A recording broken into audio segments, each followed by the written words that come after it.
नमस्कार दोस्तों। आज हम बात करने जा रहे हैं एक ऐसी महिला की जिन्होंने अपना पूरा जीवन Actually, it is given. गरीबों, बीमारों और बेसहारा लोगों की सेवा में लगा दिया। एक ऐसी शख्सियत जिन्हें पूरी दुनिया गरीबों की मसीहा के नाम से जानती थी, मदर टेरेसा।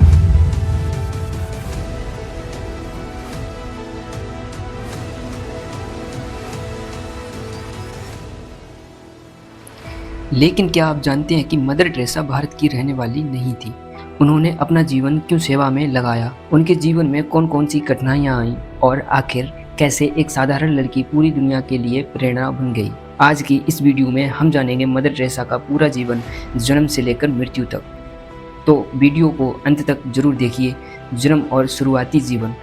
मदर टेरेसा का जन्म 26 अगस्त 1910 को हुआ था। उनका असली नाम था एग्नेस गोजा बोयाजियो।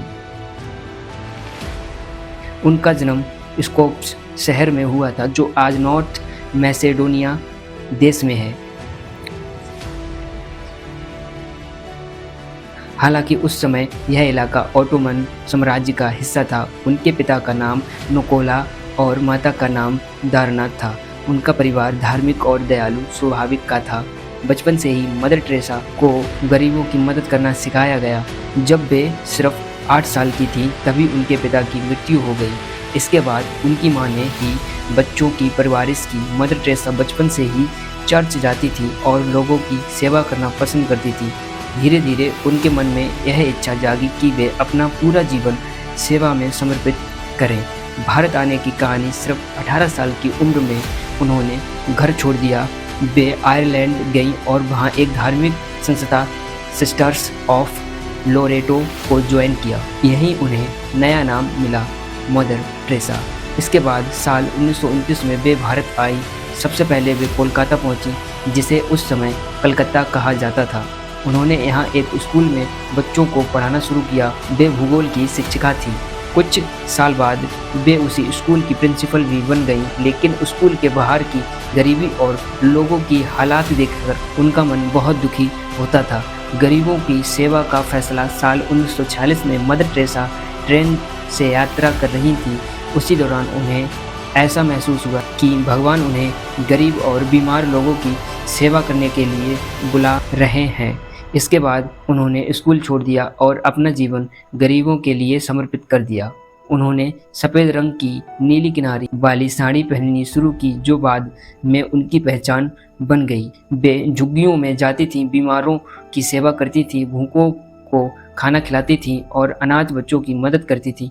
उस समय कई लोग सड़क किनारे बिना इलाज के मर जाते थे। मदर टेरेसा ऐसे लोगों को अपने हाथों से उठाकर आश्रम ले जाती थी। मिशनरीज ऑफ चैरिटी की स्थापना साल 1950 में उन्होंने एक संस्था शुरू की, जिनका नाम था मिशनरीज ऑफ चैरिटी। इस संस्था का उद्देश्य था सबसे गरीब और असहाय लोगों की सेवा करना। धीरे धीरे उनकी संस्था दुनिया भर में फैलने लगी। उन्होंने अनाथ बच्चों, कुष्ठ रोगियों, बीमारों और बेसहारा लोगों के लिए कई घर और अस्पताल खोले। उनकी संस्था में हजारों लोग जुड़ गए जो सेवा कार्य करने लगे। पुरस्कार और सम्मान। मदर टेरेसा के महान कार्यों को पूरी दुनिया ने सराहा। उन्हें कई बड़े पुरस्कार मिले, जिनमें सबसे बड़ा था नोबेल पीस प्राइज। साल 1979 में उन्हें नोबेल शांति पुरस्कार दिया गया। लेकिन खास बात यह थी कि उन्होंने पुरस्कार में मिली धनराशि गरीबों की मदद के लिए दान कर दी। भारत सरकार ने भी उन्हें देश का सर्वोच्च नागरिक सम्मान भारत रत्न प्रदान किया। आलोचना और विवाद। मदर टेरेसा के काम की जितनी तारीफ हुई, उतनी ही कुछ लोगों ने आलोचना भी की। कुछ लोगों का कहना था कि उनके आश्रमों में सुविधाएं पर्याप्त नहीं थी। कई लोगों ने उन पर धर्म परिवर्तन कराने के आरोप भी लगाए। हालांकि उनके समर्थकों का कहना था कि उनका मुख्य उद्देश्य सिर्फ मानव सेवा था, धर्म नहीं। इन विवादों के बावजूद दुनिया भर में करोड़ों लोग उन्हें सेवा और करुणा की मिसाल मानते थे। मदर टेरेसा ने अपना पूरा जीवन गरीबों और बीमार लोगों की सेवा में बिताया। 5 सितंबर 1997 को कोलकाता में उनका निधन हो गया। उनकी मृत्यु के बाद पूरे विश्व में शोक मनाया गया। भारत सरकार ने उन्हें राजकीय सम्मान के साथ अंतिम विदाई दी, संत की उपाधि। उनकी मृत्यु के कई साल बाद साल 2016 में पोप फ्रांसिस ने मदर टेरेसा को संत की उपाधि दी। इसके बाद उन्हें सेंट टेरेसा ऑफ कलकत्ता कहा जाने लगा। समापन।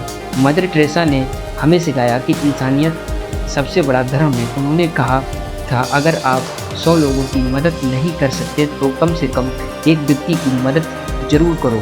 उनका जीवन आज भी दुनिया को प्रेम, दया और सेवा का संदेश देता है।